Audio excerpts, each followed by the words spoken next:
Oke,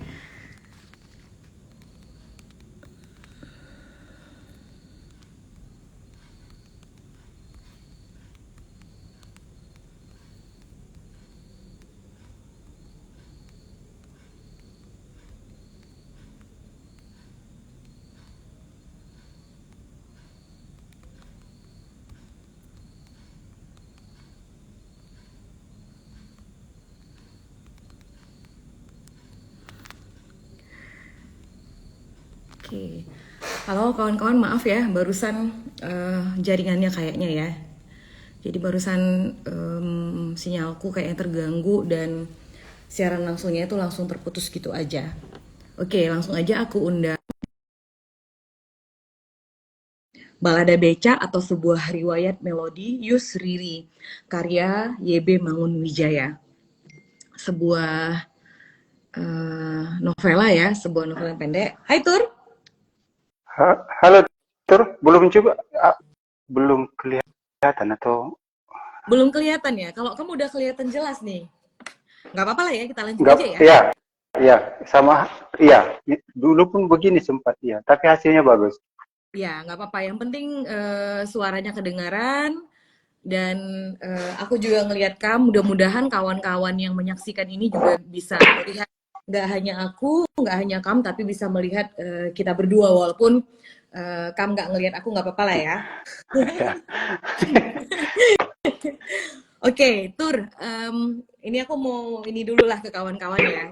Mungkin ada yang belum terbiasa juga kalau aku manggil kamu Tur, kenapa manggilnya Tur gitu. Sementara kan narasumbernya namanya Dian Purba gitu. Jadi kawan-kawan, Tur itu panggilan ya, panggilan akronim dari kata turang. Turang itu kalau dalam masyarakat Karo artinya saudara laki-laki gitu ya. Kalau bahasa Batak Tobanya Ito. itu. Nah, karena kebetulan bukan kebetulan karena Dian Dian itu marga purba, purba di Batak Toba dan purba di Simalungun itu kalau masuk ke Karo itu sama dengan Tarigan. Aku Tarigan. Jadi kalau dari Tarombo kami ini ya Silsilah. ya silsilah persaudaraan gitu lah ya. Jadi manggilnya saudara laki-laki Turang. Jadi aku manggil Dian sebagai Turang Tur. Oke, Tur. Eh, kita ngomongin Balada Beca karya Romo Mangun. Ini merupakan karya sastra pertama yang kita bahas di ngobrol buku di tahun ini. Kemarin waktu awal tahun ya, kamu bilang ini kayaknya asik, menarik gitu. Gimana kalau misalnya ini dimasukkan juga? Jangan lupa dong kita bahas di ngobrol buku. Itu kenapa? Apa yang membuat kamu langsung tertarik dengan Balada Beca gitu kan, karya Romo Mangun ada Hmm, banyak ya sebenarnya, tapi memang hmm. beberapa sudah dibicarakan di ngobrol buku seperti Burung-burung Manyar sudah pernah dibahas, apalagi ya Ido Rumah Homa sudah bambu. pernah dibahas ya, terus apa tuh Rumah Roro bambu Mendut kayaknya udah. juga, Rumah Bambu juga sudah, Roro Mendut juga sudah, eh, biji-biji sesawi juga sudah Hmm. pernah ya. Mungkin yang belum ada Romo Rahadi dan burung-burung rantau ya. Nah kalau untuk Balada Beca ini, aku juga sebenarnya belum pernah tahu ya tentang karya Romo Mangun ini, belum pernah baca sebelumnya. Kemarin tahu juga karena kami yang bilang, ini karya Romo Mangun yang kayaknya tahun ini Hmm. enak, asik kalau kita bahas. Nah gimana tuh Tur? Tadi sudah kamu bilang salah satu alasannya belum pernah baca. Saya juga baru tahu di akhir-akhir tahun Desember bulan lalu itu, rupanya Romo Mangun ada membuat satu karya sastra yang singkat 96 halaman saja dan jarang dibicarakan orang. Terus itu yang pertama. Berikutnya Romo Mangun itu sebelum meninggal dia membahas tentang buku terakhir sekali di Jakarta, kalau nggak salah membangkitkan buku, apa nama judul seminarnya itu, membangkitkan buku. Romo Mangun kemudian meninggal 10 Februari. Tapi Romo Mangun sebelum meninggal terakhir sekali dia membahas di acara tentang perbukuan itu, tentang membangkitkan minat baca, itu di acaranya di Jakarta. Itu 10 sebelum, pasti sebelum 10 Februari. Mudah-mudahan nanti 10 Februari ada semacam pengingat bagi kita bahwa Romo Mangun meninggal di tanggal itu tahun 1999. Terus alasan berikutnya karena memang itu tadi pendek, tidak terlalu terlalu butuh banyak waktu untuk membacanya. Nggak jadi Ternyata teror gitu ya, nggak terintimidasi. nggak trend. Kadang kalau kita melihat halamannya sampai 400 itu, kita sudah baca di halaman 300, di halaman 10 apa ya gitu. Tapi kalau baca ini, kita di akhir buku, halaman 96, kita masih ingat di halaman 1 apa. Mungkin itu alasan berikutnya karena saya juga tidak tahu ini akan jadi buku pertama dibedah di awal tahun, tapi mudah-mudahan awal tahun masih tahun baru berapa hari kita di tahun baru, jangan terlalu tebal-tebal bukunya. Tapi ternyata tipis pun bukunya ternyata tidak tipis, artinya sangat dalam sebenarnya. Oke. Ini udah disinggung nih, tipis tapi ternyata sangat dalam ya. Sebelum kita masuk ke tipis tapi ternyata sangat dalam, ini ada Bang Juhe, 10 Februari dicatat ya weh, siap Bang.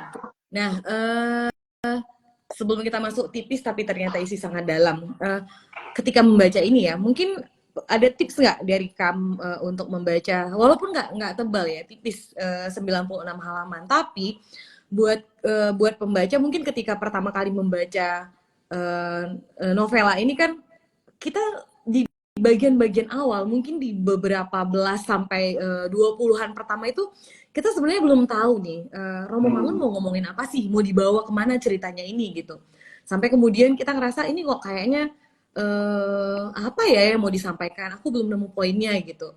Nah itu tuh ada nggak kalau kamu caranya supaya tetap bisa lanjut nih ya, bisa menikmati ceritanya walaupun di 20 halaman pertama misalnya masih ngerasa kira-kira Romo Mangun mau ngomongin apa ya gitu. Tipsnya pertama, saya baca sekali jalan itu sekitar 2 minggu yang lalu. Jujur saya nggak tahu ini novelnya tentang apa. Di bagian seperti kamu bilang, di bagian sepertiga berikutnya, 3/4 berikutnya baru kita tahu, oh ini ternyata kisah antara Yusuf dengan Riri. Tips berikutnya, setelah kita baca sekali jalan, kita berhenti sebentar, kita merenung, lalu kita bingung dibuat. Tips berikutnya, baca untuk kedua kali, lalu baca untuk ketiga kali. Kalau sempat baca keempat kali, rasanya akan berbeda. Kita akan semakin tahu bahwa mulai halaman pertama ini, di halaman pertama dia sebut pagi-pagi yang berbidai sinar-sinar ria serba binar itu, kita sudah langsung jatuh cinta sebenarnya. Saya baru jatuh cinta ini di pembacaan kedua. Kalau kita sudah baca di pembacaan kedua, kita akan sangat jatuh cinta dengan karya sastra ini.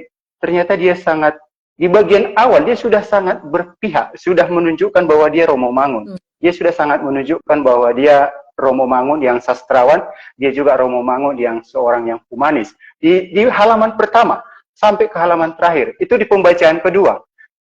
Saya tidak tahu apakah di pembacaan ketiga saya akan merasakan sensasi yang berbeda, bisa jadi. Tapi saya membacanya 2 kali.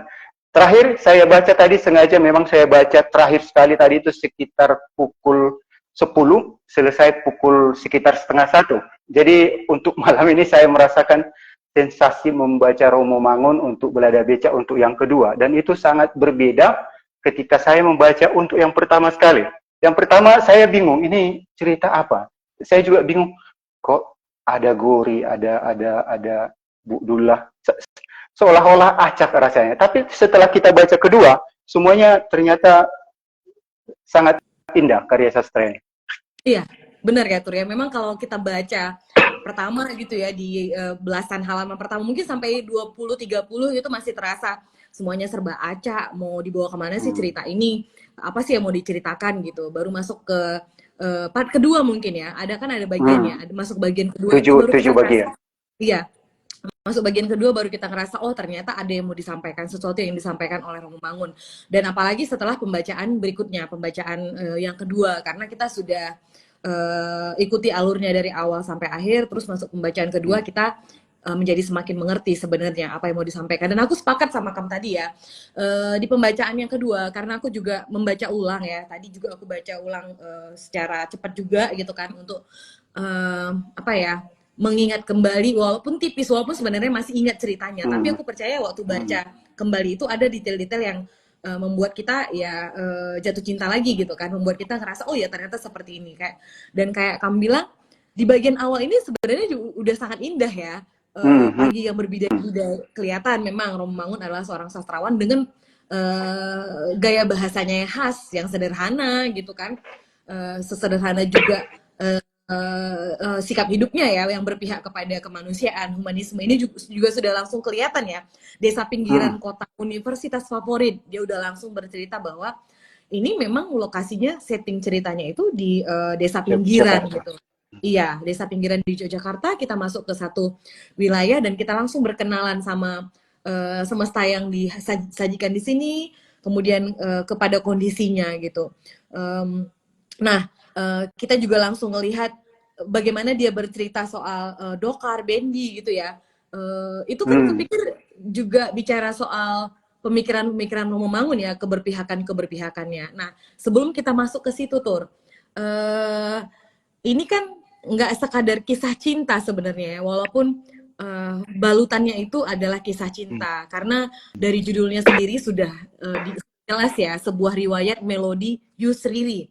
Berarti ada Yus, ada Riri, dan ternyata ini memang kisah cinta dua remaja, ada Yus, ada Riri. Tapi bukan sekadar kisah cinta, karena apa ya, proses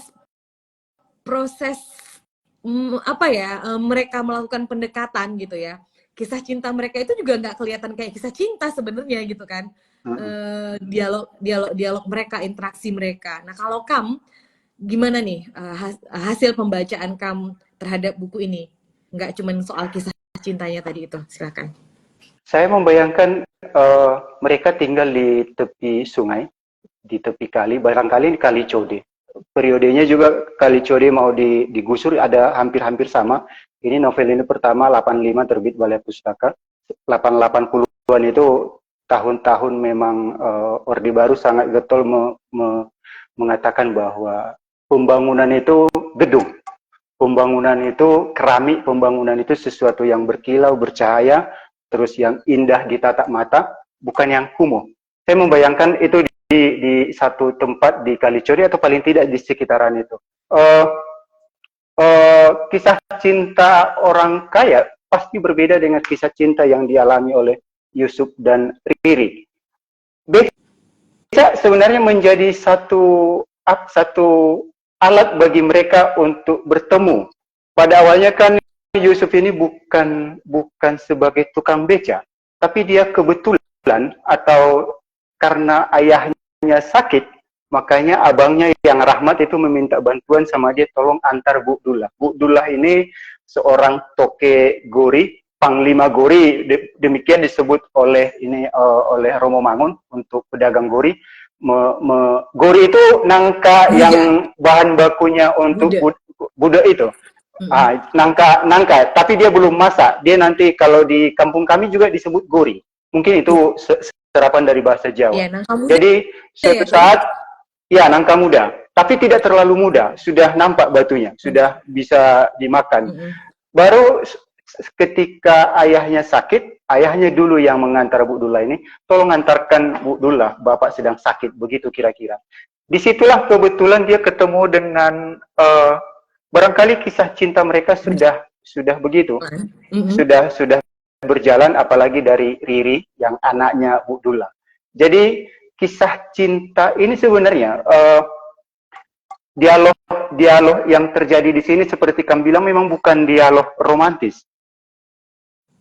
Barangkali saking sulitnya kehidupan orang-orang dari, kita sebut saja memang orang-orang miskin, itu barangkali tidak pernah berpikir untuk beromantis-romantis ria. Atau barangkali mereka tidak pernah memiliki kosakata seperti kelas menengah ke atas yang memiliki fasilitas untuk mengungkapkan rasa, yang memiliki tempat, sesuatu tempat yang indah untuk melampiaskan rasa, misalnya bioskop, mall, atau yang lain-lain. Tapi mereka dua hanya memiliki beca sebagai tempat bertemu, cinta bersemi, lalu tatap-tatapan, melirik-lirik, lalu kemudian ada canda-canda khas, menengah ke bawah. Yang pasti mereka ini tidak seperti orang menengah atas yang memiliki fasilitas lebih atau fasilitas yang luks untuk melampiaskan rasa. Kalau sekarang mungkin Kalau sekarang beda, sekarang hampir semua sama karena gadget yang kita punya membuat kita hampir semua sama mengungkapkan rasa. Kita gampang putus, gampang jadian, gampang jatuh cinta, gampang patah hati. Tapi kalau dulu tidak begitu. Orang-orang yang tidak memiliki fasilitas cukup baik untuk melampiaskan rasa, mereka punya keterbatasan itu. Dan di keterbatasan itulah sebenarnya mereka berinteraksi. Keterbatasan yang saya maksud itu ada kemiskinan, lalu ada ruang mereka itu tidak tidak tidak heterogen, tapi hampir itu saja yang dikerjakan dan hampir di situ saja. Dari rumah ke pasar, naik beca, di situ saja interaksinya.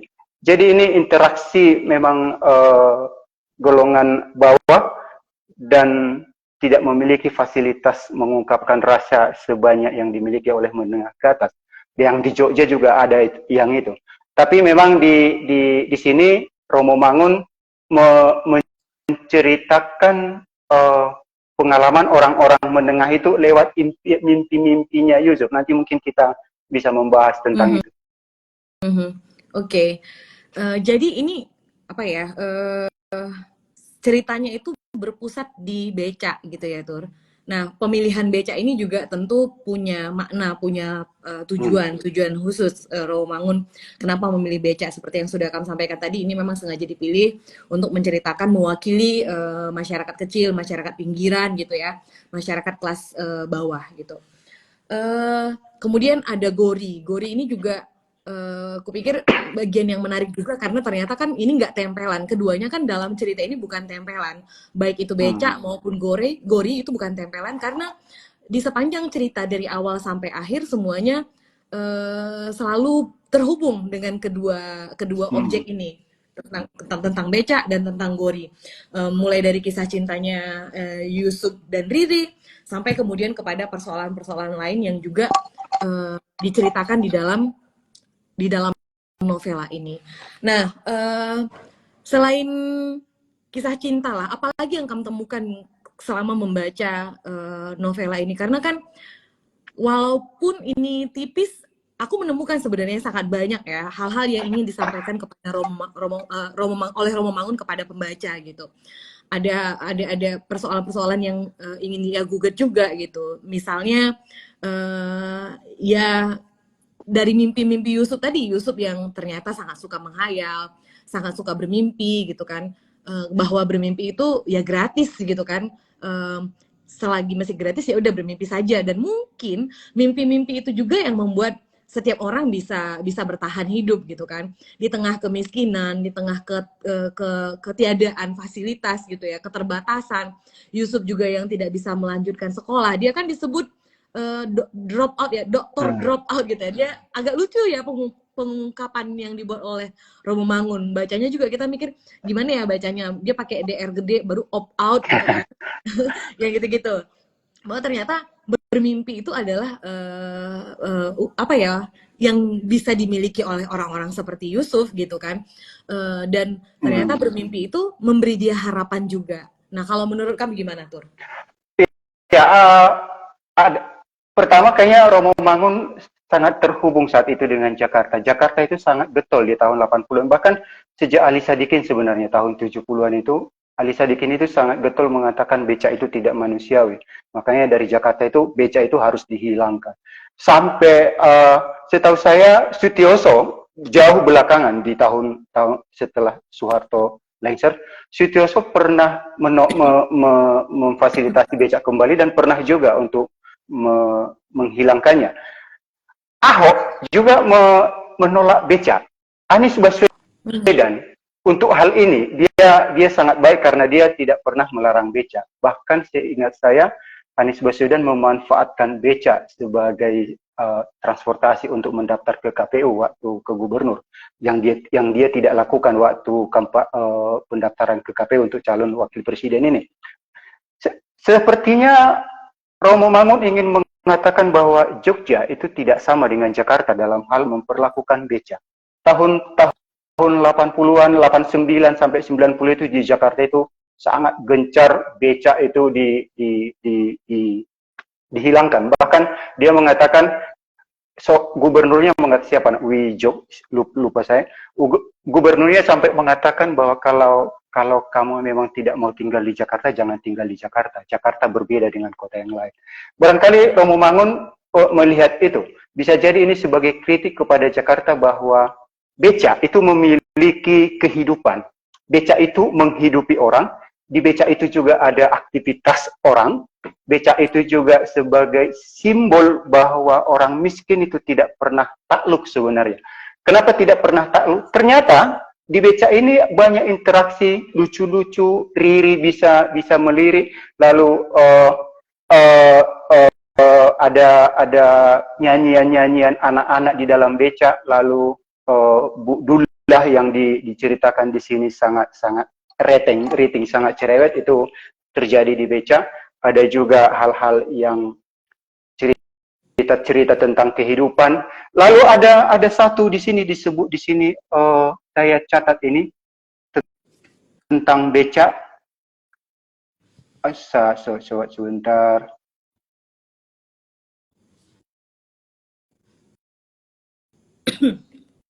Saya termasuk ini ya, adegan romantis mereka juga memungkinkan dengan di beca ya, Tur ya. Tiba-tiba Yusuf ya, lari taksi gitu ya. Iya, jadi dia disebut di mana tadi? Saya coba sebentar. Beca itu tidak menghasilkan polusi. Di Jakarta dia disebut tidak manusiawi karena mungkin karena tidak bermesin, jadi rasanya terlalu capek untuk mengambil uang. Dia bilang di sini, di mana tadi? Di beca itu orang gampang sekali ramah. Ada disebut di situ. Dia ketika membonceng jauh hari yang anak isi, mungkin kemungkinan isi. Jadi dia membonceng dua orang pengamen. Pengamen juga memanfaatkan beca.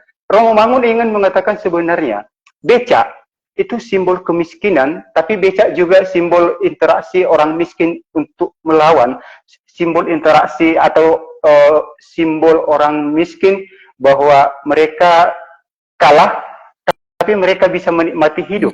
Menikmati hidup dalam hal ini kisah cinta yang dialami oleh Yusuf dan Riri. Jadi ada aktivitas lucu di sana. Lucunya orang-orang golongan bawah memang begitu. Kadang dia sarkas, kadang dia berlebihan, tapi tidak akan menimbulkan sakit hati. Saya membaca ketika mungkin kalau ada yang pernah mendengar nama Nuku Sulaiman, ini yang mengubah plesetan SDSB itu. SDSB aslinya sumbangan dana sosial berhadiah, tapi di tangan Nuku Sulaiman dia dibuat menjadi Soeharto dalam segala bencana. Dia harus dipenjara gara-gara itu. Di sini ada humor menurut saya, SDSB diubah menjadi Soeharto dalam segala bencana. Berbeda dengan Yusuf yang dia bahkan hinaan, ejekan oleh teman-temannya yang sesama bengkelas, tapi Soeharto tidak bisa seperti Yusuf memperlakukan candaan yang seperti itu, atau humor yang seperti itu, atau ejekan seperti itu. Baru kemudian Nuku Sulaiman didakwa telah ini disebut bahwa terdakwa telah menghina Presiden Soeharto, Presiden RI yang dikenal sebagai kepala negara senior atau dikenal sebagai negarawan oleh kalangan politisi dunia. Dunia mengakui keberhasilan Presiden Soeharto, tapi terdakwa justru menunjukkan sikap antipatinya. Lalu kemudian dia dipenjara gara-gara itu. Ini tidak kita temukan di balada beca. Di bengkelas itu sangat sarkas. Bahkan ketika dia membersihkan selebornya becanya yang Lilian itu, dia diejek habis-habisan oleh teman-temannya melalui humor, melalui nyanyian, melalui ejekan, umpatan yang lain-lain. Tapi mungkin itu kehidupan membuat Yusuf seperti Yusuf itu tidak punya ruang di dalam hatinya untuk sakit hati, karena hidup itu sudah sakit. Jadi yang begitu itu kayaknya tidak sempat masuk, apalagi berbekas. Jadi dia tidak akan menimbulkan sesuatu yang berbekas sehingga dia harus disakit hati. Tapi kehidupan berjalan begitu.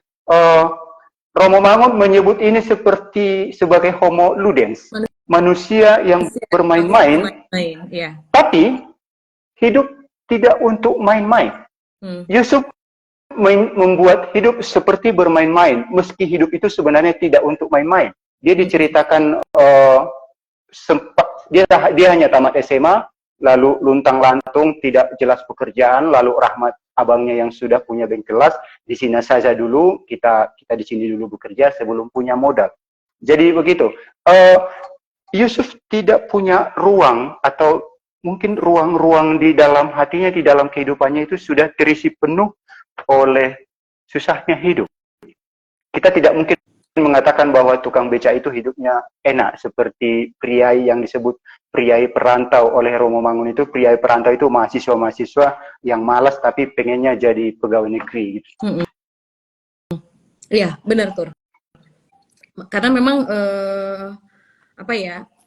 Yusuf ketika menghadapi berbagai godaan dari teman-temannya di bengkel las itu kita menikmati ya bagaimana interaksi mereka, bagaimana mereka bercanda, sekalipun misalnya candaannya itu juga terkesan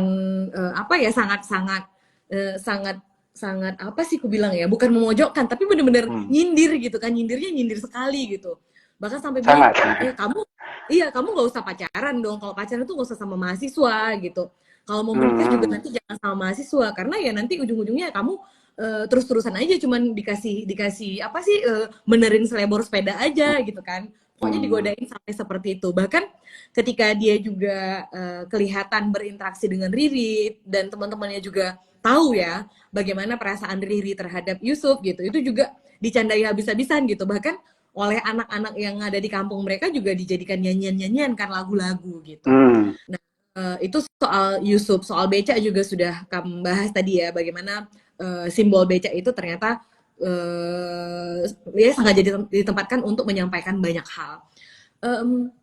Kalau yang lainnya tuh, apalagi nih, kalau mungkin ke nyanyian-nyanyian tadi ya, sangat banyak hal-hal menarik juga sebenarnya dari lagu-lagu yang disampaikan di sepanjang novela ini ya.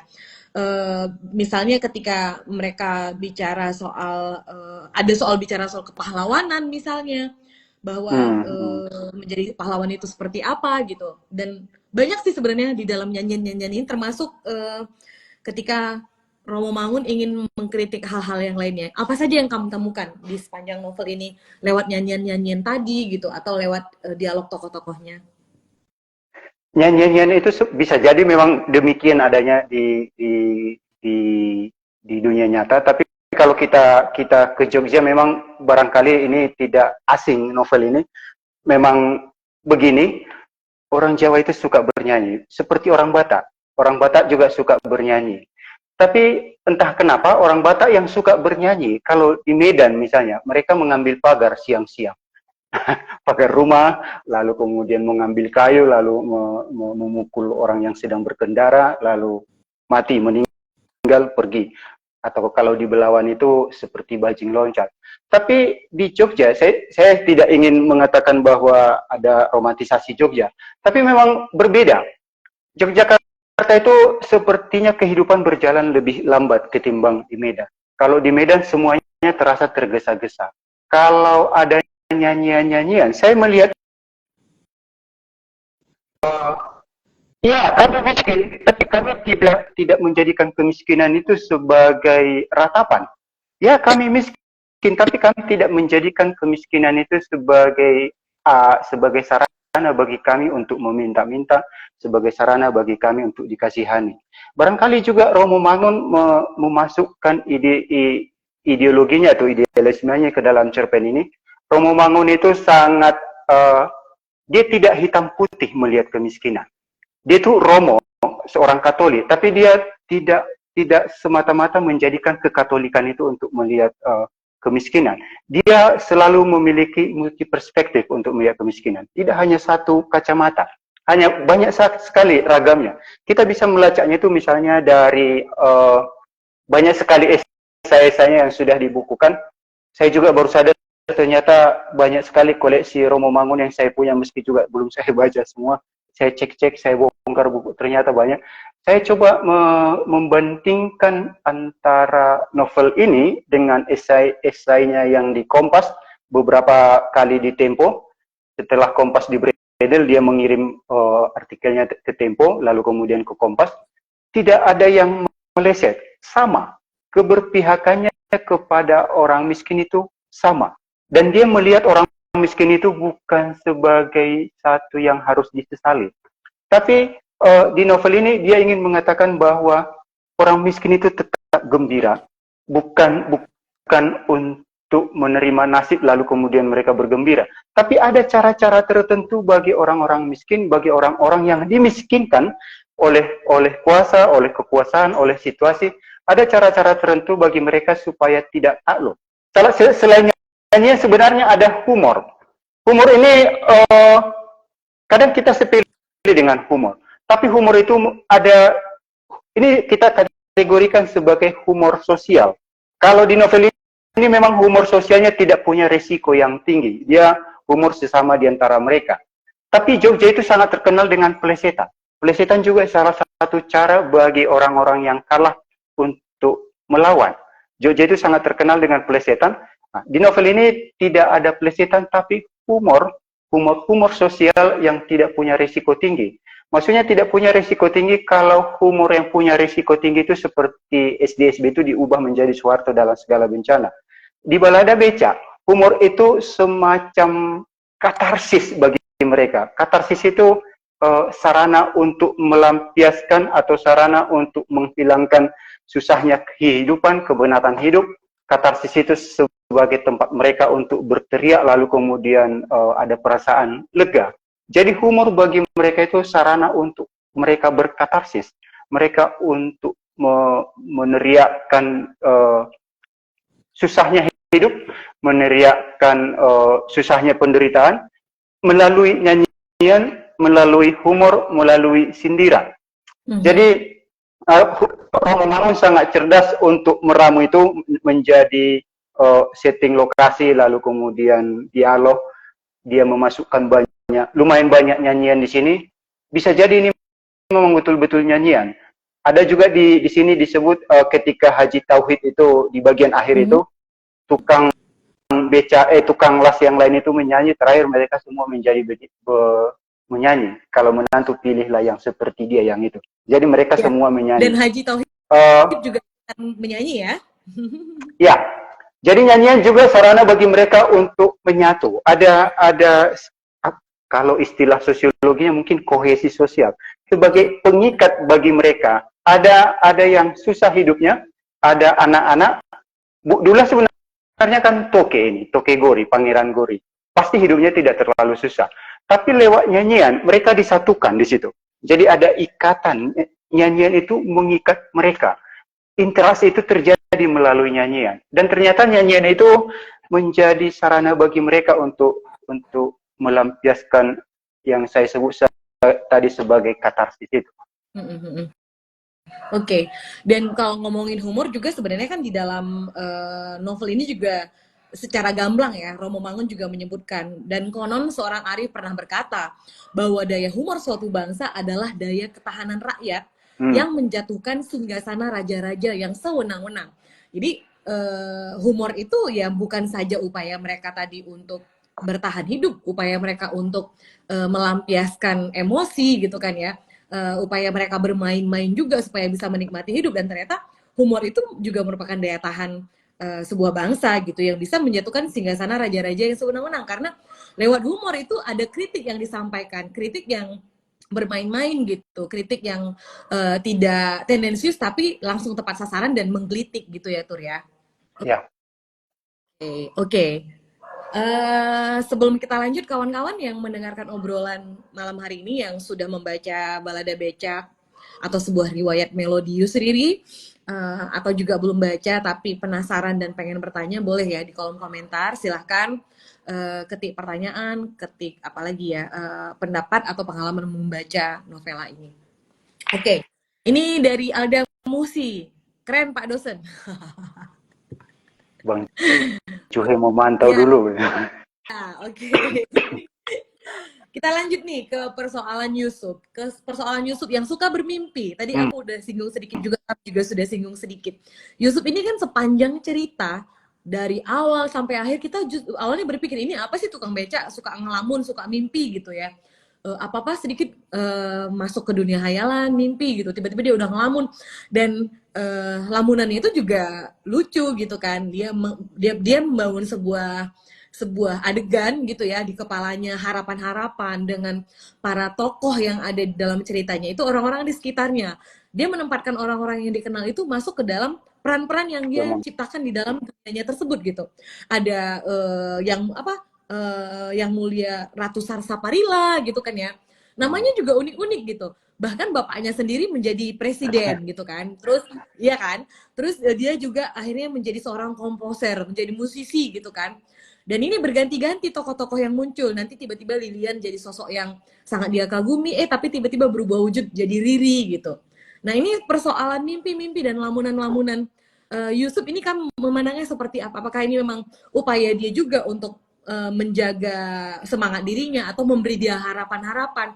Karena di dunia nyata dia nggak punya banyak harapan kan? Dia ngerasa harus menunggu untuk mendapatkan harapan itu gitu. Harus menunggu supaya apa yang dia mimpikan bisa tercapai. Dia ngelihat orang lain kuliah, ternyata dia nggak bisa kuliah karena kondisi keluarga gitu, atau mengantar Johari dan kawan-kawannya ke kampus, terus ada dosen tiba-tiba dia terlempar lagi ke dunia hayalan gitu kan, dia ngelamun membayangkan dosen itu ya, dosen perempuan itu jadi apa gitu, kawan-kawannya jadi apa. Gimana nih menurut kamu?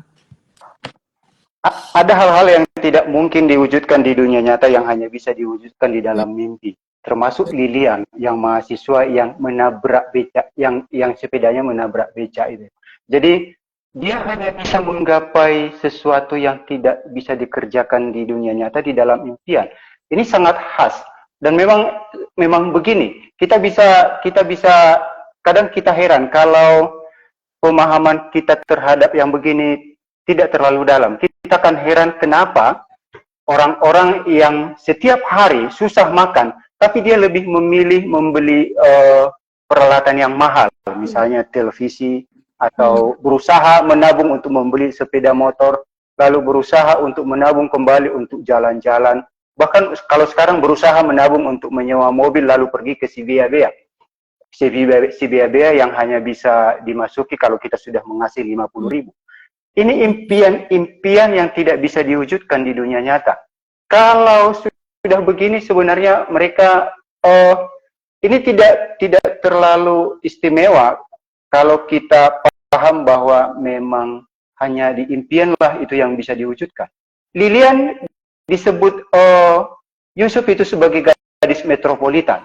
Kebalikan dari Riri yang disebut sebagai Gori oleh teman-temannya. Riri itu disebut sebagai Gori. Gori artinya itu simbol dari yang bukan kaya. Tapi metropolitan, dia menyebut metropolitan katanya untuk menyebut Lilian. Ada itu ketika dia mau berangkat untuk mengantar Abdullah untuk pertama kali. Dengan dia menyebut metropolitan sebenarnya, dia mendambakan sesuatu yang tidak Riri, tapi Lilian. Tapi ini tidak tercapai. Yang tidak membuat ini tidak tercapai kalau kita lacak sebenarnya. Ini ada di bagian ke-5 atau ke-4 atau ke-3 ketika ayahnya memanggilnya dan ayahnya minta maaf karena dia tidak bisa disekolahkan karena kemiskinan. Disitulah letak masalah impian itu. Kalau kita melihat ini sebagai kacamata kuda, maka kita akan mengatakan bahwa Yusuf itu orang yang kurang bekerja, kurang giat, malas, suka melamun.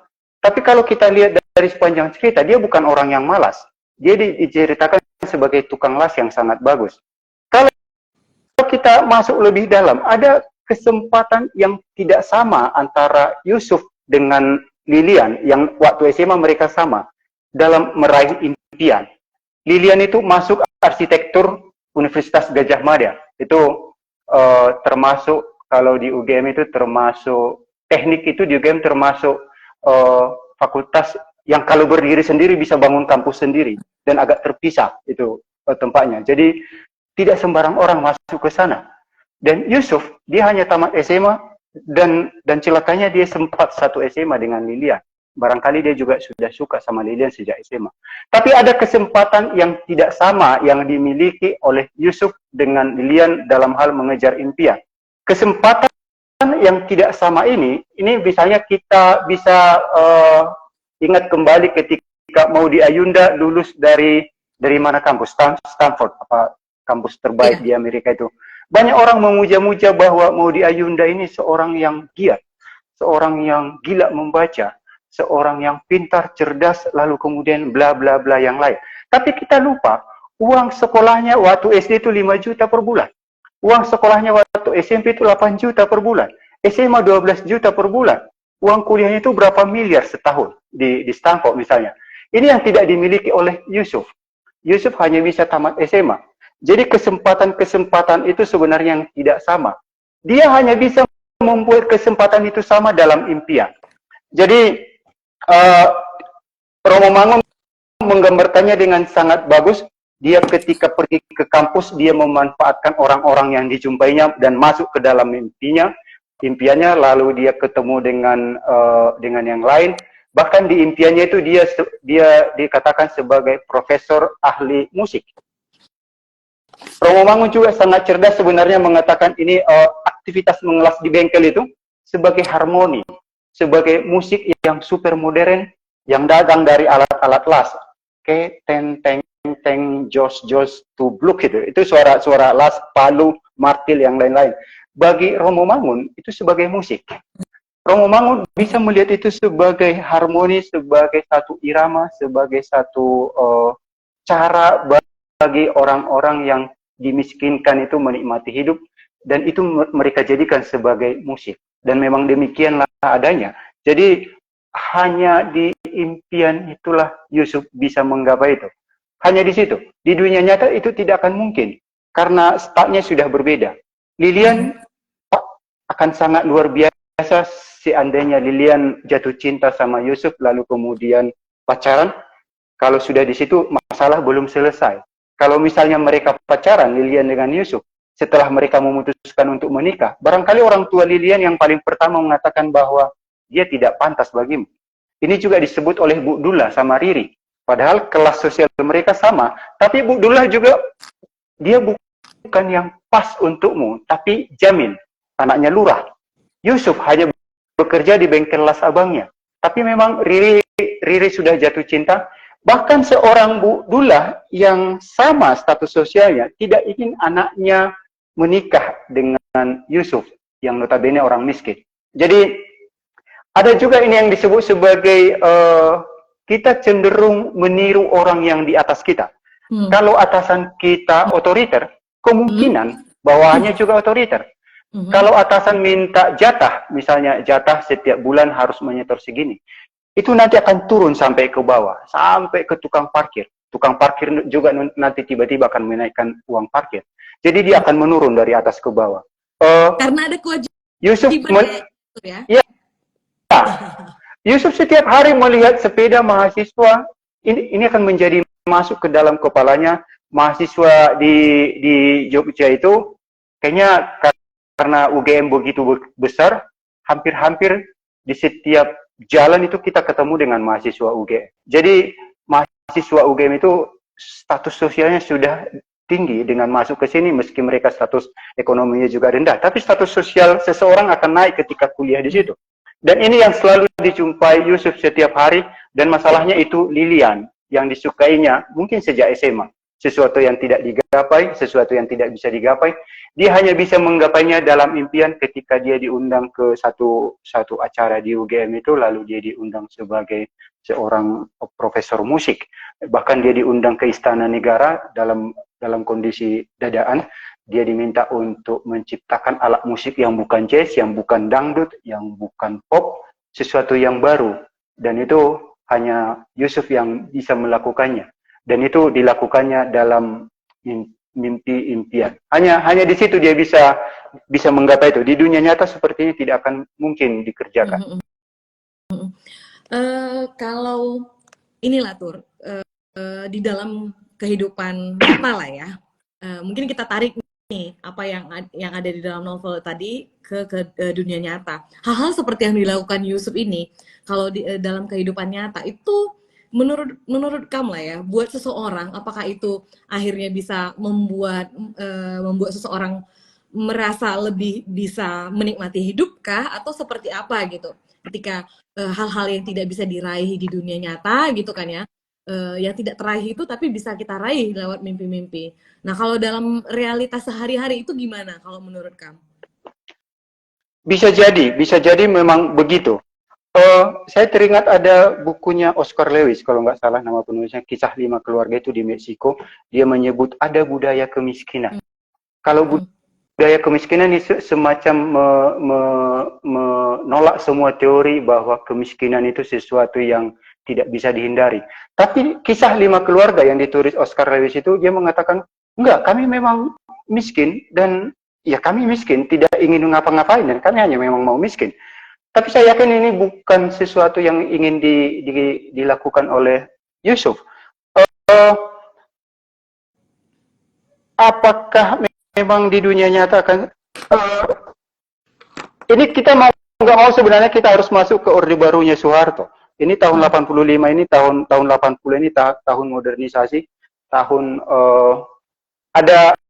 ada transisi sebenarnya, transisi antara harga minyak yang sudah menurun. Dulu harga minyak sangat tinggi, lalu uang itu serasa tidak ada serinya, lalu korupsi di mana-mana.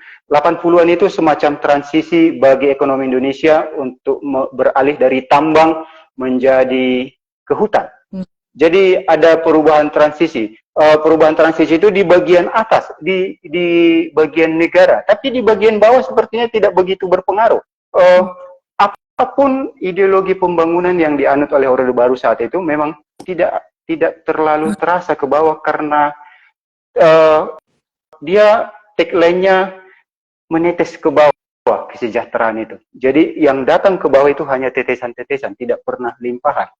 Itu yang membuat Yusuf tidak akan pernah atau sangat susah untuk naik kelas atau melakukan apa namanya yang gerak ke atas itu sepertinya tidak akan susah. Akses bagi dia untuk melakukan itu sangat terbatas. Kekuatan apa yang dimiliki oleh seorang tukang beca untuk melakukan mobilisasi vertikal misalnya. Vertikal itu kata mobilisasi vertikal. Apa yang bisa dilakukan? Dalam hal pendidikan dia tidak punya, apalagi ekonomi. Apalagi yang relasi misalnya. Saat itu KTBLC itu sangat-sangat kuat. Surat sakti itu harus ada. Seseorang harus punya orang dalam supaya bisa masuk ke dalam instansi. Kalau tidak punya orang dalam, tidak akan pernah bisa. PNS itu gajinya rendah, tapi uang sampingannya sangat banyak. Karena uang sampingannya sangat banyak, dia harus menyogok supaya bisa masuk. Dan Yusuf, Riri, dan yang lain itu, teman-temannya itu tidak akan pernah bisa masuk kemari. Jadi memang bisa jadi memang mereka sadar itu, mereka paham bahwa hidup mereka akan ada di situ. Jadi kenapa kita harus terlalu memikirkan? Ayo kita bermain-main, meski hidup tidak untuk main-main. Homo ludens. Homo ludens itu kalau dari sejarah Asia Tenggara, Homo ludens itu sebenarnya punya kelebihan dari sisi sejarahnya. Kelebihannya Homo ludens, mereka lebih punya banyak waktu luang. Saya sangat yakin orang kaya yang sangat sibuk bekerja tidak punya waktu luang untuk menyindir begini. Orang kaya tidak punya waktu luang untuk bercanda. Orang kaya tidak punya waktu luang untuk mengambil gitar, lalu ikut ronda, lalu kemudian menyanyi, lalu kemudian melamun. Orang kaya mungkin nggak sempat melamun, karena tahun 80-an itu, era modernisasi itu, era cepat, era orang kaya baru di sini sangat banyak. Jadi, orang kaya baru itu ada peralihan status sosial, mereka sangat getol bekerja, bahwa orang yang bekerjalah orang yang kaya, yang tidak kaya mereka adalah yang malas. Itu era saat itu. Jadi mereka memang di banyak sisi sudah takluk, di banyak sisi mereka tidak punya sesuatu untuk bertarung, dan di banyak sisi juga mereka keterbatasan akses, tepatnya dibatasi aksesnya untuk bisa melakukan mobilisasi vertikal, untuk melakukan naik tangga kelas. Jadi agak susah sepertinya. Oke, tadi menarik ya, tuh kamu ada singgung sedikit soal kesempatan. Apakah kita ini sebenarnya malas atau tidak ada kesempatan gitu kan ya? Aku jadi juga. Aku kemarin baru baca satu artikel dari Eka Kurniawan, artikelnya yang diterbitkan di Jawa Post. tapi kemudian kan dibukukan di buku Tragedimu Komediku. Itu ada satu artikel berjudul kita ini malas atau tidak ada kesempatan gitu. Jadi dia mempertanyakan sebenarnya kalau misalnya kita bandingkan lah ya keberuntungan tiap-tiap orang lah ya, kehidupan tiap-tiap orang. Dia membandingkan dirinya dengan Elon Musk. Elon Musk akhirnya bisa berwisata keluar angkasa gitu ya dengan kapasitas yang dia punya gitu. Itu kenapa bisa terjadi? Apakah aku ini lebih malas dari Elon Musk gitu? Padahal kan mungkin dulu waktu kecil juga kita punya imajinasi juga seperti itu, imajinasi yang akhirnya bisa diraih dan dicapai sama Elon Musk itu untuk bisa berlibur keluar angkasa. Waktu kecil kita punya imajinasi itu gitu, punya hayalan-hayalan seperti itu. Tapi kita tidak bisa mewujudkannya. Tapi apakah itu karena kita malas katanya? Apakah saya ternyata lebih malas dari Elon Musk? Enggak kok, saya rajin belajar gitu. Saya juga punya nilai-nilai yang bagus waktu sekolah gitu. Saya juga membantu orang tua gitu. Saya juga kuliah gitu kan. Tapi ternyata kan lagi-lagi persoalannya adalah persoalan kesempatan-kesempatan itu tadi. Apa yang kita miliki gitu kan. Ternyata ada orang-orang yang sudah punya akses lebih besar gitu. Bayangkan mungkin waktu dulu kita masih kecil gitu ya, si Eka Kurniawan menyebut ya waktu kecil juga aku hanya berapa kali sih, jangankan melihat bintang-bintang lewat teleskop, megang mikroskop aja bisa dihitung berapa kali gitu. Aku juga narik ke diri sendiri juga kan, berapa kali sih selama masa sekolah aku pegang mikroskop dan ngelihat bagaimana mikroorganisme itu bentuknya seperti apa gitu. Tapi kan ternyata itu lagi-lagi memang masalah akses gitu.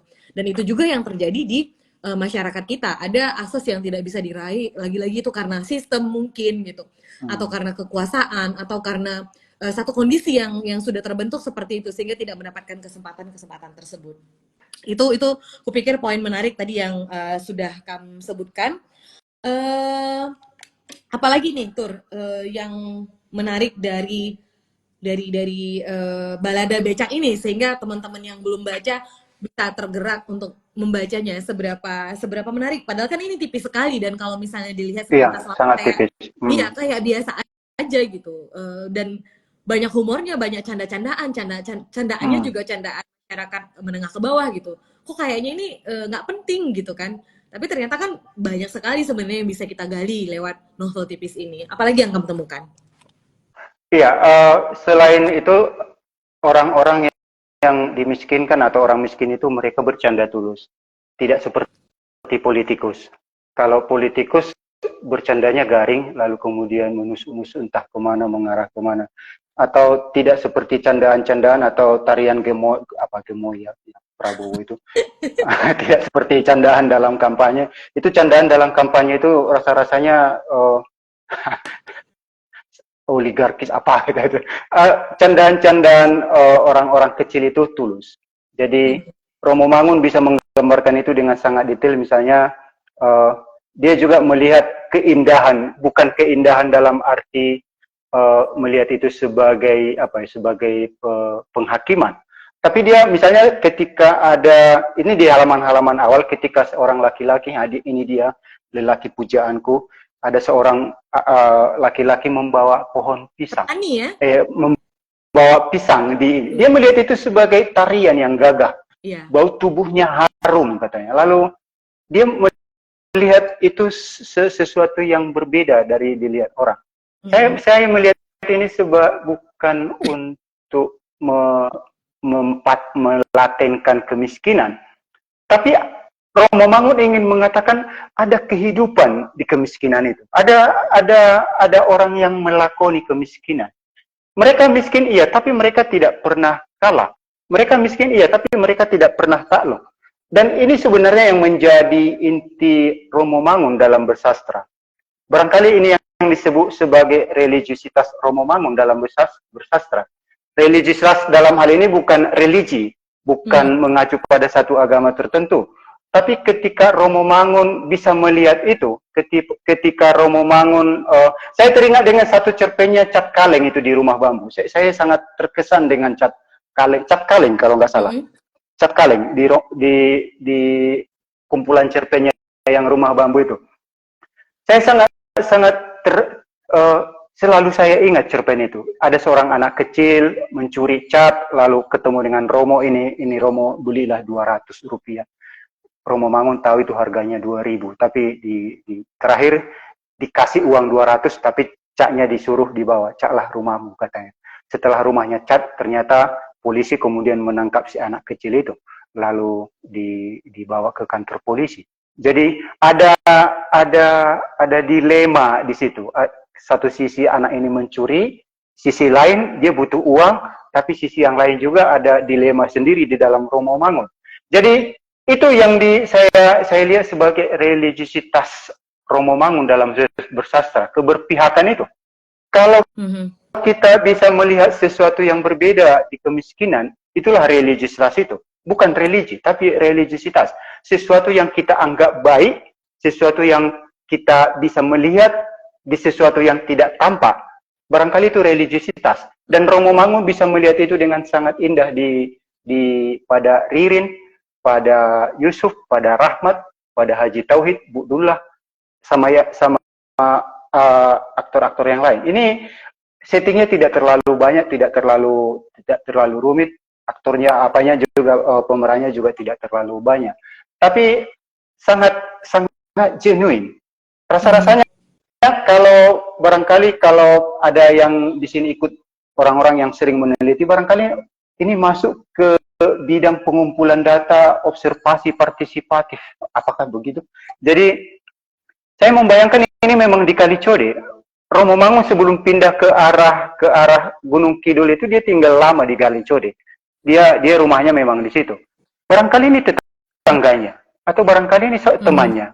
Barangkali dia memang harus wawancara sama entah kenapa namanya Yusuf, yang namanya juga Yusuf, Romo Mangun, Yusuf Biliantara.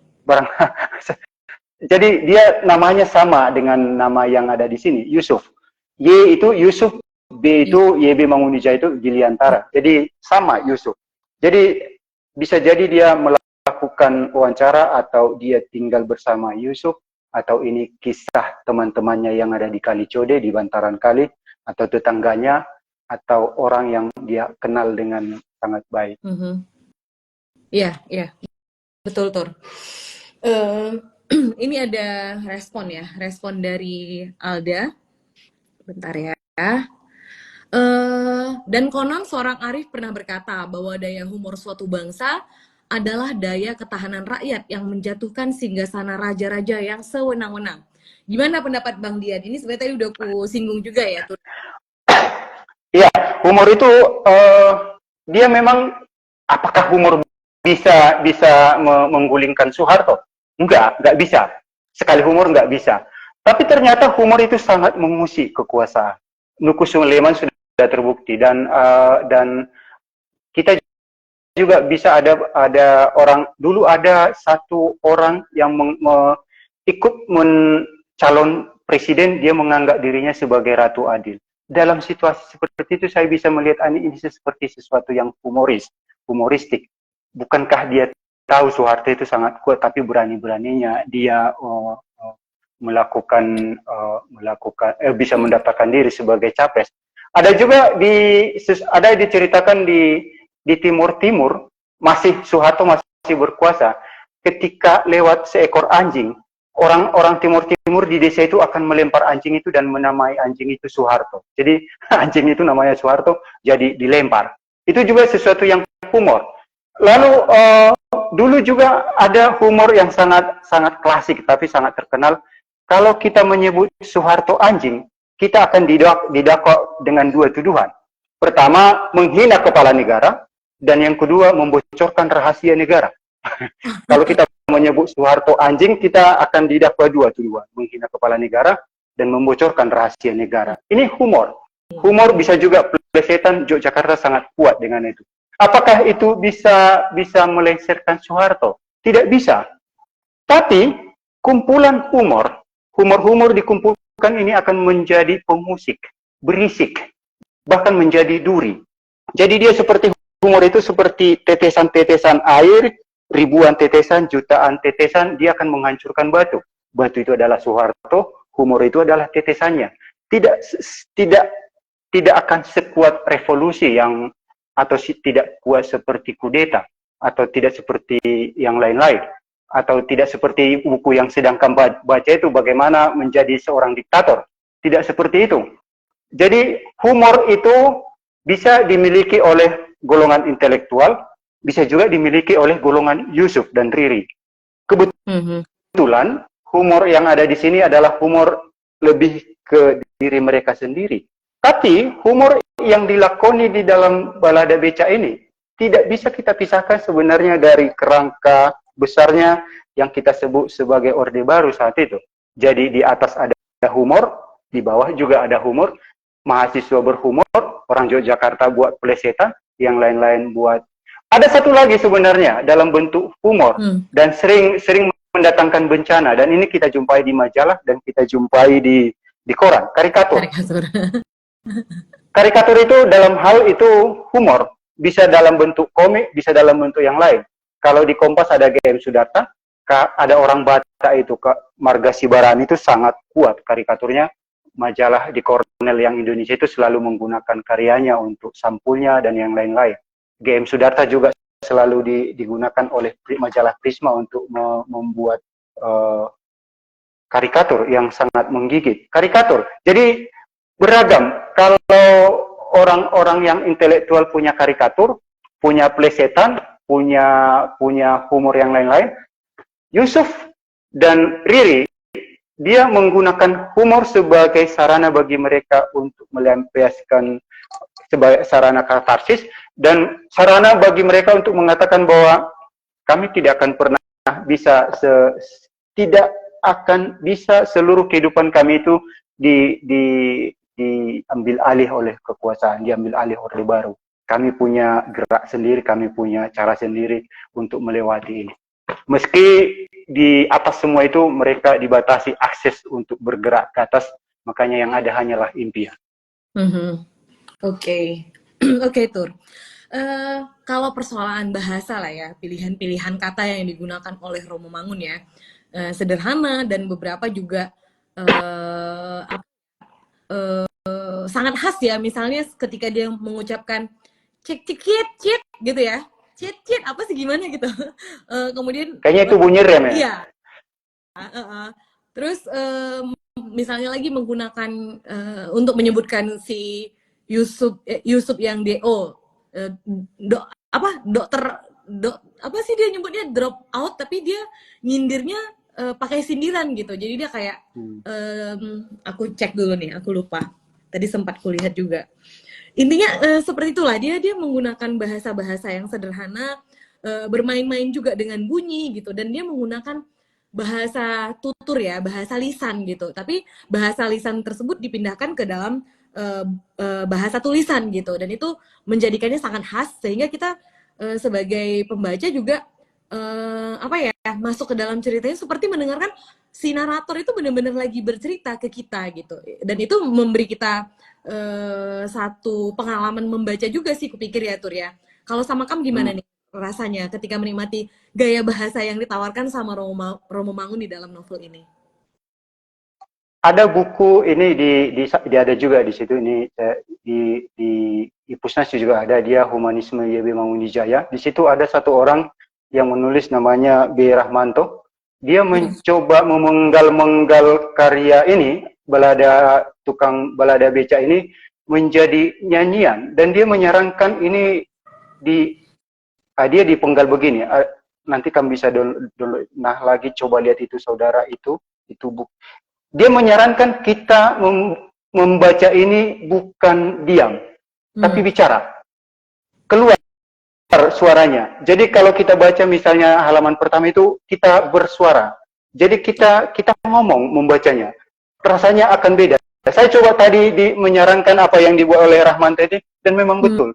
Akan ada rasa yang berbeda ketika kita membaca ini dengan bersuara. Entah kenapa, kayaknya ini seperti dalam Alkitab orang Kristen yang berisi nyanyian itu. Jadi dia bisa dinyanyikan, ya, Mazmur ya. Ya, Mazmur. Psalmen bahasa Batak, Mazmur. Dia seperti nyanyian yang ditulis. Karena dia nyanyian, dia disarankan oleh Rahmanto, berbicaralah ketika membacanya. Dan saya coba tadi beberapa halaman dan rasanya memang, oh iya, betul. Jadi kadang dia pendek ini.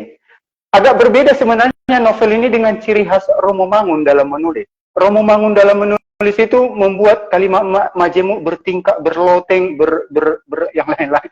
Dia nggak tahu, seperti orang Belanda zaman dulu menulis, dia majemuknya bertingkat-tingkat, tidak hanya satu tingkat, tapi bertingkat-tingkat. Inti kalimatnya sangat panjang, sangat capek kita mencarinya. Makanya Kompas pernah protes supaya gaya tulisan itu diganti. Jangan terlalu banyak anak kalimat katanya. Tapi di novel ini, entah kenapa Romo Mangun tidak membuat itu. Sederhana, banyak yang pendek, begitulah, itulah. Lalu ingat, lihat kan, yang begitu, yang pendek-pendek, ini membuat kita lebih banyak ada jedah dalam membaca, lalu kita ada juga berhenti sebentar, tidak terlalu tergesa-gesa, tidak terlalu buru-buru, dan memang kita bisa menikmatinya. Tidak, kalau kamu nanti baca beberapa artikelnya yang sudah dikumpulkan oleh penerbit buku Kompas, kita ngos-ngosan baca tulisan esainya Romo Mangun dalam banyak tulisannya. Betul-betul ngos-ngosan, sangat panjang, dan itu hanya satu kalimat. Beranak-anak. Sebenarnya inti kalimatnya hanya satu, tapi sangat beranak-anak. Itu ciri khas Romo. Tapi kayaknya di tahun 85 dia sudah bertobat dari situ. Jadi dia barangkali ini juga sebagai sarana bagi dia untuk berlatih menulis kalimat pendek, sesuatu yang sulit dikerjakannya dalam menulis esai.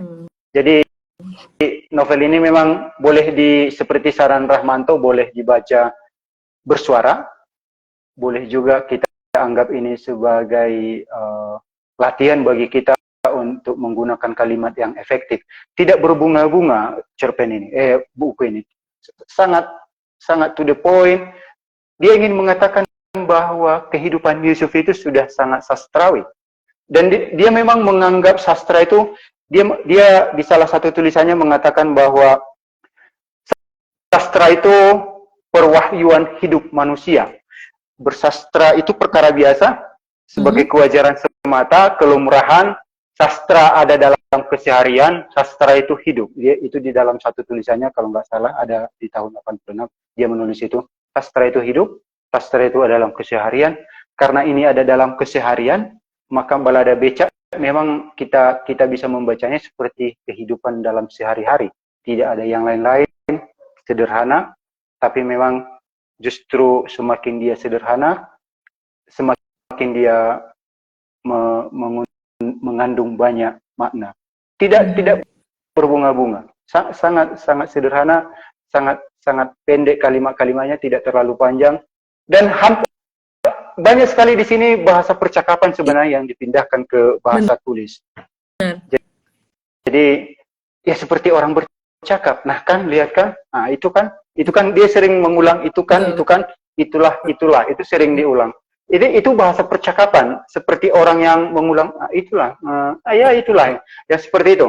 Jadi dia memang membuat ini memang milik balada becak ini memang bahasanya tukang beca.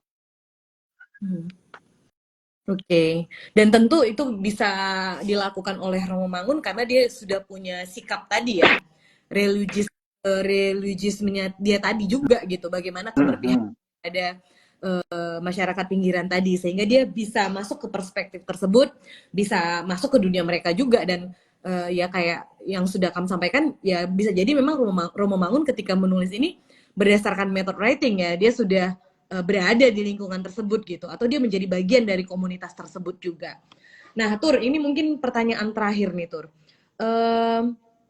Meskipun ceritanya ini berbicara tentang orang-orang pinggiran, berbicara tentang kemiskinan, di sepanjang cerita dari awal, walaupun tidak melulu bicara soal kesedihan ya, karena kita ditawarkan dengan humor yang menyenangkan, kita juga ditawarkan dengan perspektif-perspektif bagaimana Romo Mangun memandang kemiskinan tersebut gitu. Namun cerita di dalam novel ini berakhir dengan happy ending ya. happy ending, ditutup dengan sebuah peristiwa yang membuat para tokohnya bahagia. Ini Kam bagaimana melihatnya, ending yang dipilih oleh Romo Mangun? Bagaimana Romo Mangun mengakhiri cerita ini dengan menghadirkan peristiwa yang membuat semua tokoh berbahagia? Barangkali memang di dunia nyata tidak akan semulus itu. Tapi bisa jadi memang tidak punya banyak pilihan. Bu Dullah yang anak yang Riri itu anaknya barangkali juga tidak punya pilihan. Bisa jadi memang Riri itu tidak punya kesempatan untuk bersekolah seperti Lilian. Yusuf juga tidak punya banyak pilihan.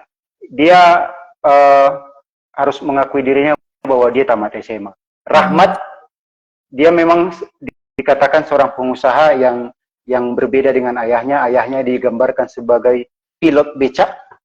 Romo Mangun tidak menyebut sebagai tukang becak, tapi pilot becak. Bisa jadi pilot becak. Bisa jadi ini bahasa yang ada di sana. Jadi diteruskan, bisa jadi mereka menganggap becak itu sebagai pesawat, sebagai sesuatu kemauan, makanya disebut pilot.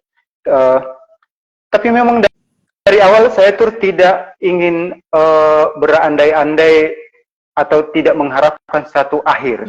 Artinya saya membaca ini dalam keadaan kosong. Saya kosongkan diri, lalu saya membaca. Saya tidak akan mengharapkan ini akan happy ending, sad ending, atau yang lain. Jadi ketika ini berakhir dengan mulus, restu dikasih oleh Bu Dullah, dan yang lain-lain itu menyetujui. Mereka digambarkan naik becak sampai ke awan, ke langit, ke atas. Lalu ada anak-anak berteriak. Saya itu atas ke awan, saya anggap itu sebagai restu. Bukan Bu Dullah saja yang memberikan restu, tapi komunitas di situ. Mereka memberi restu. Dan restu itu lahir dari lelucon, dari nyanyian sindiran, nyanyian yang humoris. Lalu ada ejekan yang lain-lain itu. Restu itu lahir dari situ. Jangan-jangan Bu Dullah juga melihat itu sebagai ya sudahlah, ini memang anakku sudah takdirnya begitu. Dan memang akan sangat sulit bagi orang yang kecil untuk menikah dengan orang yang besar. Kita misalnya teringat dengan rekrutmen polisi misalnya.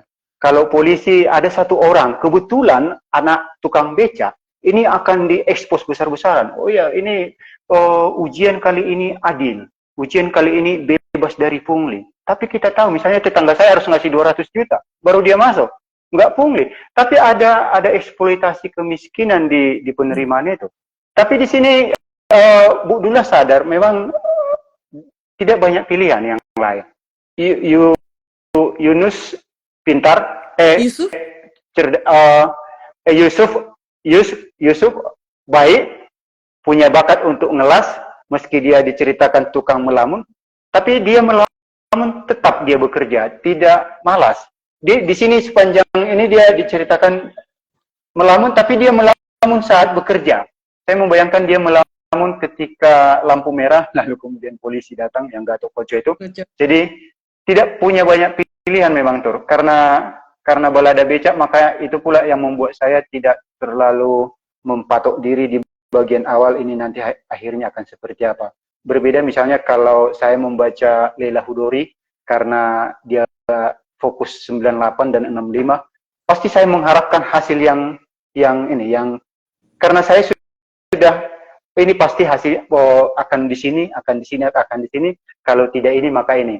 Saya memang membaca di bagian awal, di awal sekali 2 minggu yang lalu, saya memang membaca ini dalam diri yang kosong, tidak mengharapkan sesuatu, dan memang kalaupun hasilnya mulus, tidak lantas kita enggak seru, tidak harus set ending, tidak harus gantung plotnya. Bukankah yang mulus itu juga menggambarkan bahwa kehidupan mereka memang harus berlanjut? Bukankah kemulusan itu menggambarkan bahwa mereka menerima diri mereka secara total? Mereka juga sadar bahwa ada hal-hal yang tidak bisa mereka gapai, ada hal-hal yang bisa ditempatkan dalam impian saja. Dan memang untuk pernikahan, untuk cinta, itu kan datangnya dari kebersamaan. Lilian itu tidak pernah bersama dalam waktu yang lama dengan Yusuf. Tapi Riri, dia hampir setiap hari bertemu dengan Yusuf. Jadi kemungkinan besar untuk mereka menikah sangat besar karena mereka ketemu setiap hari. Dengan Liliana itu hampir-hampir tidak akan mungkin. Selain komunitasnya berbeda, ekosistemnya berbeda, status sosialnya juga berbeda. Kita cenderung akan menikah dengan status sosial yang sama. Oke, Tur. Aku udah download nih Humanisme Mangun Wijaya. Akan segera dibaca. Oke, sebelum kita mengakhiri obrolan kita malam hari ini, ada lagi yang mau kamu sampaikan, Tur? Ya, Romo Mangun memang barangkali belum terlalu dikenal sebagai sastrawan, barangkali juga belum terlalu dikenal sebagai Romo yang humanis untuk era sekarang. Padahal Romo Mangun sangat pantas, sangat layak untuk diidolai seperti kita mengidolakan Pramudia, seperti kita mengidolakan Mokhtar Lubis, seperti kita mengidolakan Iwan Simatupang, Sori Siregar, yang lain-lain itu. Seperti mengidolakan Tan Malaka dan yang lain-lain. Romo Mangun ini komplit. Dia sastrawan, dia Romo, dia esais hebat. Barangkali kalau ada yang ingin berlatih menulis esai yang dalam tapi ringan, dia harus belajar kepada Romo Mangun karena dia bisa membuat. Bayangkan ada di Kompas itu esainya dalam bentuk tanya jawab, asli begitu, tanya jawab. Saya belum pernah menemukan esai di koran manapun dalam bentuk tanya jawab. Dia bisa melakukan itu. Romo Mangun bisa melakukan itu. Dan kalau kita membaca Romo Mangun, sepertinya kita ditakdirkan untuk berpihak di satu sisi, tapi kita juga bisa ditakdirkan untuk tidak berpihak di sisi yang lain. Semua itu tergantung kepada pilihan. Saya memilih, saya memang sudah lama mengidolakan Romo Mangun, karena dulu seingat saya yang paling pertama saya baca bukunya itu memuliakan Allah mengangkat manusia. Itu tulisan teologisnya di majalah-majalah Katolik. Dan itu sangat enak dibaca. Romo Mangun mengatakan tidak ada artinya kamu berteologi, tidak ada artinya kamu seorang Kristen kalau kamu memang abai dengan sekitarmu, dengan kemiskinan yang ada di sekitarmu. Dalam diri Romo Mangun kita menemukan itu. Dalam karya sastranya, dia sastrawan yang historis juga. Dan semua karyanya itu mengandung filsafat.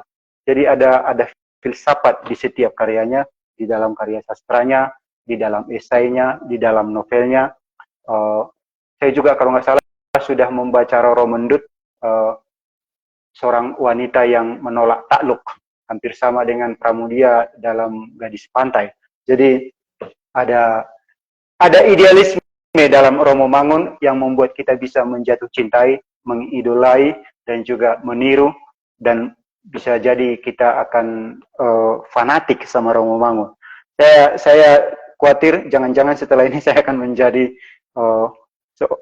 pengagum baru Romo Mangun. Mungkin kadarnya akan semakin tinggi. Boleh-boleh saja, toh tak apa-apa, toh. Sangat boleh. Oke, Tur, terima kasih ya sudah hadir di Ngobrol Buku malam hari ini, sudah memaparkan banyak sekali tadi ya pengalaman membacanya yang mendalam, juga bagaimana kekaguman kepada Romo Mangun. Mudah-mudahan juga ini bisa membuka menambah wawasan buat kawan-kawan yang menyaksikan obrolan malam hari ini, mengenal lebih dekat juga karya-karya Romo Mangun, dan mungkin juga akan tertarik untuk membaca Balada Beca. Bisa dibaca di Ipusnas. Rasa-rasanya setiap kita yang suka membaca sudah harus mendownload Ipusnas di handphone kita masing-masing, karena negara sudah membayar itu. Sayang rasanya kalau kita nggak manfaatkan. Ada ribuan buku di situ. Buku Romo Mangun lumayan banyak di sana, jadi bisa dibaca di Ipusnas. Sudah dibayar itu, tidak bajakan. Ketimbang kita membaca-bacakan, Ipusnas itu seperti perpustakaan, bisa dipinjam, nanti bisa kembali sendiri otomatis. Kita bisa meminjam banyak buku dalam waktu yang bersamaan. Bisa diakses ya, kita bisa memaksimalkan gadget kita ya. Aku juga baca dari Ipusnas, Tur, untuk Balada Becak ini. Karena punyaku dimakan Raya. Mungkin Raya juga suka sama Romo Mangun. Raya suka sama semua buku kayaknya, Tur. Oh, okay. buku yang bergizi. Jadi Iya. Rayap itu kadang-kadang lebih Hmm, ya kalau buku itu bergizi. curang Iya. Rayap ini. Ya sudah, kalau begitu. Terima kasih ya Tur. Sampai ketemu di obrolan berikutnya. Nanti kita akan pilih lagi obrolan yang asik untuk kita obrolin di Ngobrol Buku. Dan buat kawan-kawan semuanya, terima kasih sudah menyaksikan. Sampai ketemu di Jumat depan. Aku belum bisa spill apa yang akan kita bahas minggu depan karena tim Ngobrol Buku masih sedang menyusun jadwal. Dan ini adalah jadwal perdana yang karena ada narasumber yang langsung excited dengan satu judul, langsung kita eksekusi. Dan buat kawan-kawan yang juga tertarik hadir di Ngobrol Buku, silakan boleh DM kami. Nanti kita diskusi buku apa yang akan kita bahas. Sampai ketemu semuanya. Salam sastra. Dah. Sampai ketemu, Tur. Sampai ketemu, Tur.